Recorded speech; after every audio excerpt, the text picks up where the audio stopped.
오늘은 교회력으로 성령 강림절 6째 주일을 맞이합니다. 교회력이 따로 있습니다. 지금 성령 강림절기입니다. 또 교회력마다 색깔이 있습니다. 성령 강림절은 이 앞에 빨간색이 있습니다만은 그냥 빨간색 놓은 게 아니라 성령 강림절기에는 빨간색을 사용합니다. 제가 성령 강림절 첫째 주일에 카나다 연합교회에서 제가 예배를 드렸는데 첫째 주일이 딱 되자 성령 강림절이 되자 모든 교인들이 전부 빨간 옷으로 갈아입고 왔더라고요. 그래서 빨간 옷으로 성령 강림절을 축하하면서 또 성령 강림 사건을 통해서 교회가 탄생을 했거든요. 그거를 기념하고 축하하면서 예배 오는데 바로 예배를 참석하면서 빨간 옷으로 갈아입고 참석하고 하는 그 모습을 보면서 참 감동을 받은 기억이 납니다. 그렇게 우리가 외형적으로 성령 강림절을 우리가 기념하고 축하하는 것도 중요합니다. 그리고 더 중요한 것은 이 성령 강림절기를 통해서 우리가 어떻게 성령 충만한 삶을 우리의 삶 속에서 실현해 나갈까, 이것도 참으로 중요합니다.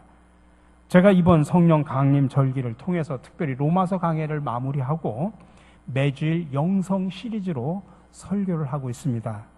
첫 번째 주일에는 제가 모세의 영성에 대해서 말씀드렸습니다. 하나님의 지시에 따라 사역했음에도 불구하고 오히려 위기를 맞이한 모세. 그러나 그럴 때일수록 더욱더 하나님 앞에 나가 주여 어찌하여라고 울부짖는 모세. 근데 거기에 대한 하나님의 응답은 딱 한마디입니다. 나는 여호와라. 모든 것에 하나님께만 집중하라고 하는 그런 말씀입니다. 그래서 모세는 다시 묻습니다. 어찌하여 나를 보내셨나이까? 이 상황 속에서, 이 시대 속에서 나의 사명은 무엇입니까? 라고 다시 묻는 겁니다. 이렇게 모세는 크고 작은 위기 속에서 본래 자리인 하나님 앞으로 나아가는데 게을르지 않았습니다.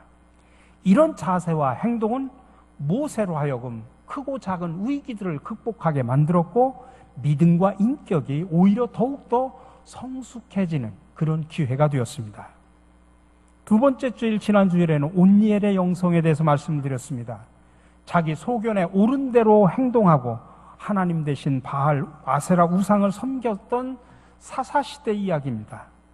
그래서 하나님은 심판으로 메소포타미아 왕 구산 리사다임을 통해서 이스라엘을 파멸시키고 8년 동안 노예 생활을 하게 만듭니다. 근데 그때 가서야 그들이 깨닫고 회개하고 하나님 앞에 울부짖자 하나님께서는 그 시대의 위대한 지도자, 올바른 영성을 가진 첫 번째 사사 온니엘에게 여호와의 영을 부어주어서 이스라엘을 구원하게 합니다. 온니엘은 본인뿐만 아니라 후손에게도 바른 영성을 이어준 믿음의 가장이었습니다. 따라서 우리도 현대판 온니엘이 되어서 물질의 우상을 섬기고 살아가는 이 시대 사람들에게 희망을 전해주고 구원의 메시지를 전해주고 또 우리의 가정을 믿음의 가문으로 이어가는 올바른 영성의 소유자가 되자고 말씀을 드렸습니다. 오늘은 세 번째로 사무엘의 영성입니다. 사무엘의 영성을 한마디로 딱 압축을 한다고 하면 쉐마의 영성이라 이렇게 말을 할 수 있습니다. 사무엘도 사사시대지만은 사사시대 말기입니다. 말기에 등장해서 이스라엘 민족이 처해있던 신앙적이고 군사적, 국가적 위기 속에서 백성들의 의견을 듣고 또 그 견해에 대해서 하나님께 대하여 묻고 또 응답을 들은 후에 다시 백성들에게 전하고 실천했던 지도자였습니다. 그러므로 사무엘은 사사, 제사장, 예언자의 기능을 모두 가지고 제2의 모세 역할을 맡아 이제 사사 시대를 마무리하고 이스라엘 역사의 왕정 시대를 열어간 그런 위대한 사사였습니다.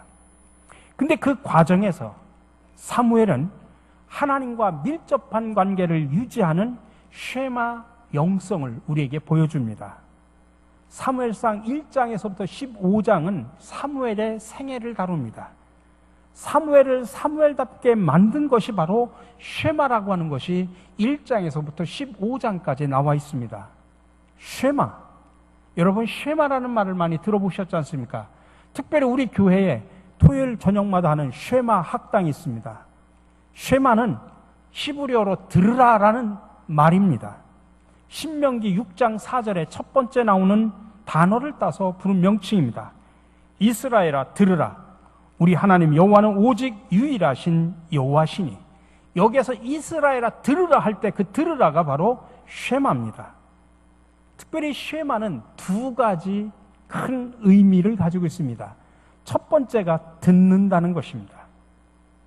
여러분, 구약 성경을 보면 보는 것보다는 듣는 것을 강조합니다. 우리가 흔히 가나안 종교와 하나님, 야훼 종교를 구분할 때 뭐라고 이야기하냐면, 가나안의 종교는 보는 것을 강조하는 종교입니다. 근데 야훼 종교는 듣는 것을 강조합니다. 가나안 종교는 늘 보는, 눈에 보이는 바알, 눈에 보이는 아세라, 이런 눈에 보이는 현상들을 따라가는 종교가 바로 가나안 종교입니다. 그러나 야훼 종교는 말씀 속에 들려지는 하나님의 세미한 음성을 듣는 겁니다. 근데 성경에 보면 이 듣는 것보다도 보는 것을 잘못 봐가지고 그릇된 판단을 한 예가 참으로 많이 나와 있는데, 대표적인 것 두 가지만 소개를 해드리려고 합니다. 창세기 3장 6절에 보면 인간의 죄의 근원이 거기에 나오는데 뭐라고 표현하냐면, 여자가, 여기서 말하는 여자는 하와입니다. 그 나무를 본즉, 그 나무가 선악과죠. 하와가 선악과를 본즉 보았다는 이야기입니다. 보니까 먹음직하고 보암직하고 지혜롭게 할 만큼 탐스럽기도 한 나무인지라, 여자가 그 나무를 열매를 따먹고 자기와 함께 있는 남편도 주매 그도 먹은지라. 그래서 인간이 최초의 죄를 범하는 사건을 묘사하는 과정의 첫 출발점이 뭐냐면 여자가 보았다는 이야기입니다. 눈으로 보니까 아름답고 먹음직하고 보암직하고 탐스럽게 보였다는 이야기입니다. 사무엘서에서도 우리가 이제 사울을 패배하고 다윗을 새롭게 왕으로 만들어갈 때 사무엘을 이새의 집으로 보내면서 이새 아들 가운데 새로운 왕을 간택을 하는 그 과정 속에 나오는 이야기에 이 보는 것에 마음을 뺏겨서 사무엘이 잘못된 판단을 했던 이야기가 나옵니다. 사무엘상 16장 7절입니다. 여호와께서 사무엘에게 이르시되 그의 용모와 키를 보지 말라. 큰아들 엘리에셀을 보니까 이 친구가 정말 왕감이다. 눈으로 보니까 그렇게 판단이 되었다는 이야기입니다. 그래서 내가 이미 그를 버렸노라. 내가 보는 것은 사람과 같지 아니하니 사람은 외모를 보거니와 나 여호와는 중심을 보느니라. 여기서도 사무엘은 눈으로 보는 것에 잘못된 판단을 한 것입니다. 그래서 구약 성경은 그렇게 해서 보는 것보다는 들음을 강조합니다. 들음을 강조하는 이야기가 얼마나 많이 나오는지 모릅니다. 그 중에서 제가 두 가지만 소개를 합니다. 이사야 1장 2절에 보면 하늘이여 들으라, 땅이여 귀를 기울이라. 아모스 3장 1절에서 말합니다. 이스라엘 자손들아, 여호와께서 너희에게 대하여 이르시는 이 말씀을 들으라. 여러분, 신약 성경도 마찬가지입니다. 우리가 로마서 강의를 했지만 로마서 10장 17절에 보면 믿음이 어떻게 생기는가라고 하는 것을 표현할 때 뭐라고 이야기하냐면, 믿음은 들음에서 나며 들음은 그리스도의 말씀으로 말미암느니라. 그러니까 믿음은 그리스도의 말씀을 들을 때부터 믿음이 시작된다는 이야기입니다. 예수님께서도 자주 사용하신 말씀이 뭔지 아십니까? 귀 있는 자는 들을지어다. 들을 귀 있는 자는 들으라. 보는 것보다 듣는 것을 강조합니다. 요한계시록 2장 7절에도 보면 귀 있는 자는 성령이 교회들에게 하시는 말씀을 들을지어다. 또한 하나님께서는 우리들의 고통 소리와 간과하는 소리를 들으시는 들으심의 하나님임을 출애굽기를 통해서 설명합니다. 이스라엘 자손은 고욕으로 인하여 탄식하며 부르짖으니 그 고욕으로 인하여 부르짖는 소리가 하나님께 상달된지라. 하나님이 그 고통 소리를 들으시고 하나님도 들으시는 하나님이십니다. 토저라고 하는 유명한 우리 기독교 저술가가 쓴 책 가운데 들을 귀 있는 자는 들으라는 책이 있습니다. 거기에서 그는 이렇게 말합니다. 귀를 기울여라. 지금 말씀하신다. 간절히 집중해보라. 세상 소리를 닫으면 주님의 음성이 들린다. 하나님은 시간을 내어 귀를 기울이는 자에게 반드시 말씀하신다. 파도같이 밀려오는 일상의 일들에서 잠시 벗어나 잠잠히 그분의 음성에 귀를 기울여보라. 하나님은 시간을 내어 귀를 기울이는 사람에게만 말씀하신다. 그러므로 오직 관심을 갖는 사람만이 지극히 높으신 분과 교감을 나누며 그분의 은밀한 일들을 배울 수 있다. 또한 이런 사람이 세상의 슬픔을 보고 세상의 아픔을 느끼며 형제들의 무거운 짐을 나누어진다. 결국 들음이 우리 믿는 사람들의 영성의 알파와 오메가가 된다는 이야기입니다. 그러므로 여러분, 우리의 믿음이 성숙해지기를 원하신다면 무엇보다도 하나님의 말씀을 들으시기 바랍니다. 하나님의 말씀을 제대로 들을 수 있는 영적인 귀가 열려지기를 간절히 축원합니다. 쉐마의 두 번째 의미는 순종이라는 뜻입니다. 우리가 흔히 그런 말을 하죠. 쟤는 참 말 잘 들어. 우리 자식은 부모의 말을 잘 들어. 말을 잘 듣는다는 말이 뭡니까? 잘 듣는다는 말은 순종한다는 이야기입니다. 그래서 듣다와 순종하다는 말은 같은 의미입니다. 앤드류 머레이가 쓴 죽을 만큼 순종하라는 책에서 순종을 이렇게 표현합니다. 순종은 우리 운명을 결정짓는 유일한 요소다. 하나님은 믿음이나 겸손 또는 사랑에 대해서 직접적으로 아무 말씀도 하지 않으셨다. 왜냐하면 순종에 이 모든 것이 포함되어 있기 때문이다. 순종은 참된 거룩함의 출발점이다. 이렇게 쉐마라고 하는 것은 사무엘의 영성이 바로 쉐마의 영성인데, 쉐마는 들음과 잘 듣는 것과 잘 순종하는 것입니다. 그러므로 우리가 하나님과의 인격적인 관계 속에서 들음과 순종은 저 사람의 영성이 깊은지 안 깊은지를 알 수 있는 가장 중요한 지표가 된다는 이야기입니다. 그러니 결론적으로 쉐마는 하나님의 말씀에 대한 인간의 총체적인 응답이라 말할 수 있습니다. 사무엘이 바로 그런 사람이었고 말씀을 듣고 순종했던 바로 그 영성을, 쉐마의 영성을 가졌던 사람입니다. 자, 이런 전제하에 우리가 이제 본문으로 한번 돌아가 보려고 합니다. 오늘 본문은 사무엘에 의해서 왕으로 세워졌던 사울이 왜 왕에서 폐위되었는가를 설명하는 그 장면의 클라이마스 장면이고 우리가 너무나 잘 알고 있는 장면입니다. 사울이 왕위에서 쫓겨난 이유는 한마디로 말하면 쉐마의 영성을 잃어버렸기 때문이다라는 이야기입니다. 오늘 이 본문 말씀의 핵심이 그겁니다. 왜 하나님께서는 사울을 폐위하고 다윗을 다시 세웠냐? 사울이 왕위에서 폐위된 가장 중요한 핵심은 쉐마의 영성을 잃어버렸다. 하나님의 말씀을 잘 듣고 하나님의 말씀을 순종하지 못했기 때문이다라고 지금 이야기하는 겁니다. 특별히 사울은 사무엘을 온전히 기다리지 못하고 조급한 마음에 직접 자기가 번제를 드립니다. 다시 말하면 사울은 하나님과의 관계를 그냥 기계적인 관계로 생각한 겁니다. 번제를 드리기 전에, 다시 말하면 우리가 하나님 앞에 예배를 드리기 전에 정말 우리가 가져야 될 우리의 마음과 뜻과 정성을 다해서 힘을 다해서 드려야 되는데 그거를 빼버리고 그냥 예배 드리는 일, 형식적으로든 의식적으로든 그냥 와서 그냥 예배 드리는 일, 여기에만 초점을 맞췄기 때문입니다. 두 번째 또 중요한 이유는 아말렉과의 전투에서 사울은 거룩한 전쟁의 핵심적인 규범인 진멸법을 어겨버립니다. 진멸법이 신명기에 나오는데 그건 뭐냐면 이스라엘이 가나안 땅에 들어갈 때 살아 숨쉬는 모든 것을 다 불태워 진멸해야 된다고 하는 하나님의 명령입니다.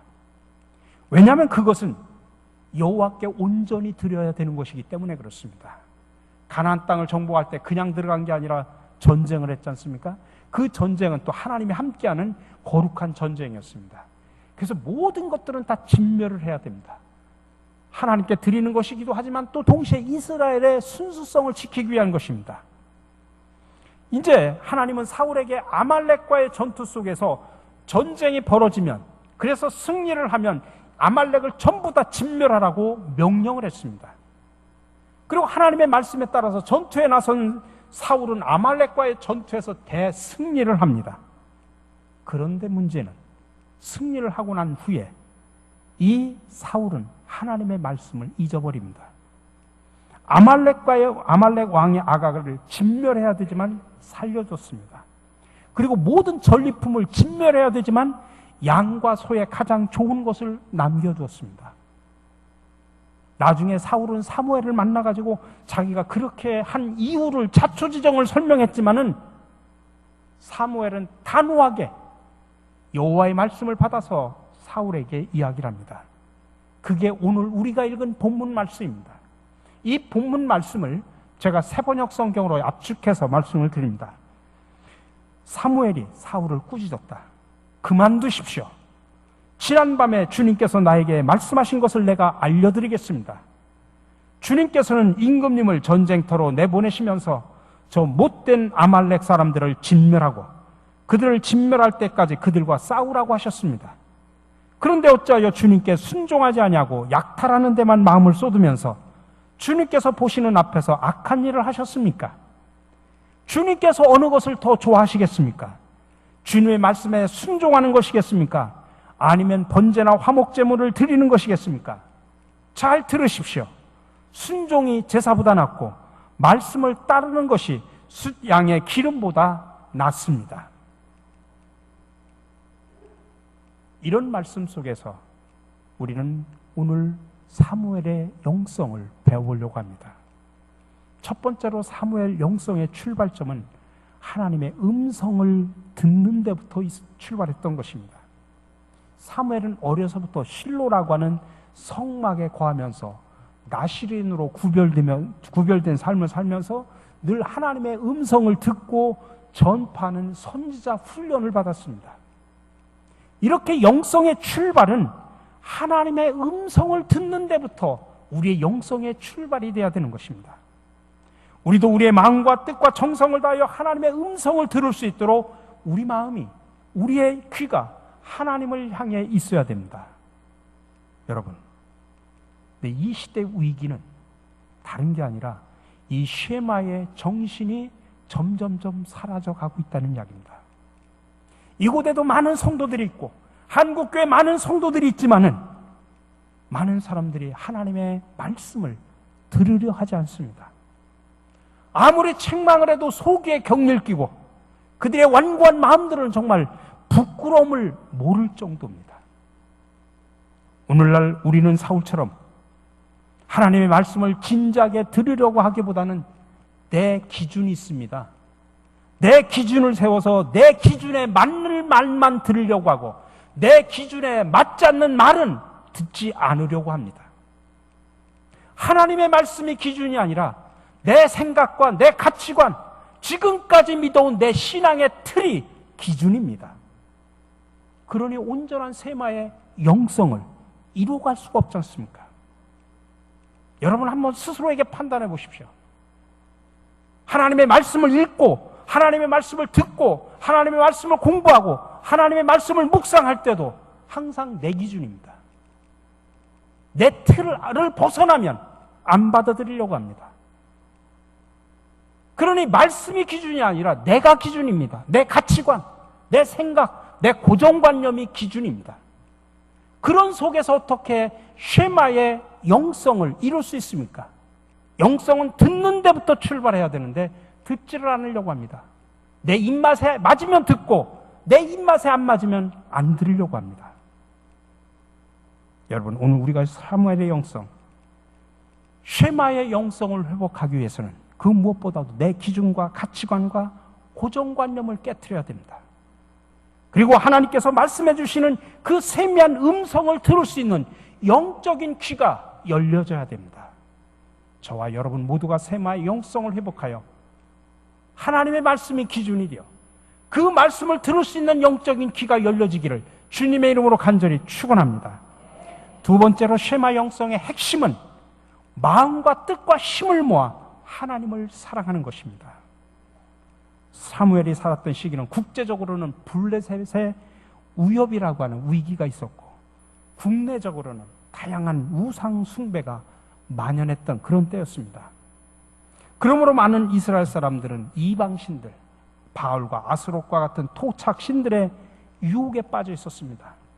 이런 내적인 위기 가운데서 이스라엘 사람들은 자신들의 하나님이신 여호와만을 섬겨야 되지만은 현실은 다른 신들, 눈에 보이는 현란한, 그리고 농사를 지을 때 물과 풍요를 주는 바로 그런 신들을 섬기고 숭배했습니다.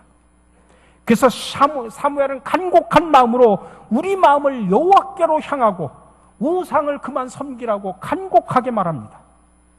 쉐마 영성의 핵심은 다른 게 아니라 전심으로 하나님이신 여호와만을 사랑해야 된다고 하는 것입니다. 바로 이 사무엘의 쉐마 영성은 오늘날 쉐마에서 떠나서 여전히 바알과 아스타롯을 섬기는 저와 여러분들을 지금 고발하고 있는 겁니다. 여호와만 섬겨야 하지만은 우리는 지금 이 시대에 우상을 떨쳐내지를 못하고 있는 겁니다. 현재 우리를 유혹하는 현대판 바알과 아스타롯이라고 하는 물질의 우상들이 너무나 강하게 우리를 애워싸고 있기 때문입니다. 사무엘은 그 해법으로 마음과 뜻과 힘을 다해 오로지 하나님만 사랑할 것을 제안합니다. 전적인 사랑과 섬김으로 이 위기를 극복하라고 제안합니다. 궁극적으로 하나님에 대한 전적인 사랑과 섬김에 우리의 구원이 있음을 지금 강조합니다. 그 사랑과 섬김의 내용은 다름이 아닌 예수 그리스도의 말씀을 오늘 우리의 삶 속에서 실천하는 것입니다. 거기에 진정한 생명과 구원과 기쁨이 있습니다. 그러나 우리는 그 기쁨을 맛보지 못하니까 자꾸 이 세상이, 이 시대가 주는 기준, 이 세상이 주는 가치관에 따라서 행동하려고 합니다. 그것이 바로 사울이 취했던 길이었던 것입니다. 여러분, 오늘날 물질의 우상이 우리를 끊임없이 유혹한다고 할지라도 무엇보다도 먼저 마음과 뜻과 힘을 모아 하나님을 먼저 사랑하는 저와 여러분들이 되시기를 주님의 이름으로 간절히 축원합니다. 마지막으로 사무엘이 가졌던 영성은 순종이 제사보다 낫다는 것입니다. 여러분, 우리는 가끔 그런 착각을 할 때가 많이 있습니다. 제물로 하나님의 마음을 움직여서 하나님이 가진 그 능력을 활용하고자 하는 기복적인 신앙을 자주 갖게 됩니다.